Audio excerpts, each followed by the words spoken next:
Аузы дуалы, сөзі бәлі, бала бешешен, қартайған шағында халқын жиып, жерден ауыр не, судан терең не деген сауал тастапты. Ешкім шеше алмапты.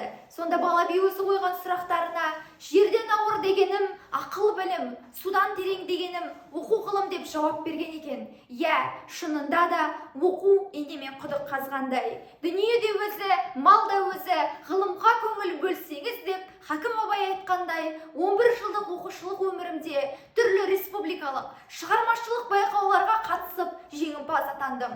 Атап айтсам, республикалық ғылыми жобалар конкурсында 2-ші орын, республикалық абайтану олимпиадасында 1-ші орын, Абай әлемі байқауында 3-ші орын, Абай шәкәрім оқулары байқауында 3-ші орын, Қазақстандық интернет олимпиадаларының күз-қыс 2021 маусым қорытындысы бойынша 2-ші орын, елбасы медалі жобасының қола медаль жеңімпазымын. Астана қаласында Хан Продакшн баспасынан 2021 жылы шыққан Қазақстанның дарынды оқушылар атты қызыл кітабына ендім. 2022 жылы Жамбыл облысы әкімі Нұржігітов мырзаның қабылдауында болып, білімдегі жетістігім үшін 100 мың теңге сыйақымен марапатталдым. Қалай ойлайсыздар, мені осы жетістікке жетелеген не? Мен прагматистпін. Алдыма қойған нақты мақсатқа жету, білім алу, салауатты өмір салтын ұстануға, бәсекеге қабілетті, заман ағымына сай, жан-жақты тұлға ретінде қалыптасу жолында тынымсыз ізденіп, еңбек етіп келемін.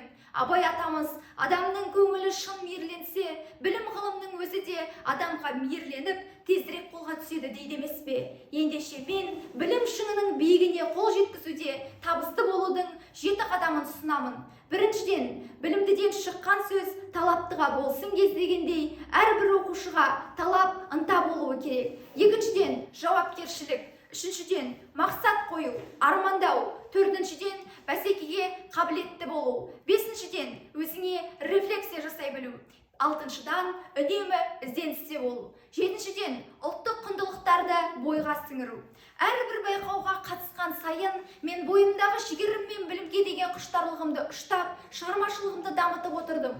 Республикалық ғылыми жоба конкурсы мені зерттеушілік қабілетімді шыңдаса, Ұлы Абайға арналған байқауларда биік адамгершілік, ыстық қайрат, нұрлы ақыл, жылы жүрек сияқты ізгі қасиеттерімді бойыма сіңірдім. Сол арқылы ұстазымның, мектебімнің, аудан мен облысымыздың артқан сенімін ақтау мен үшін мәртебе, абырой.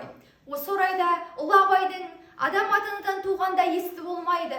Естіп, көріп, ұстап, татып ескерсе, дүниедегі жақсы жаманды таниды дағы, сондайдан білгені, көргені көп болған адам есті болады. Естілердің айтқан сөздерін ескеріп жүрген кісі өзі де есті болады деген сөздері бәрімізге жол сілтеп, айнымас бақыт беріп тұр емес пе?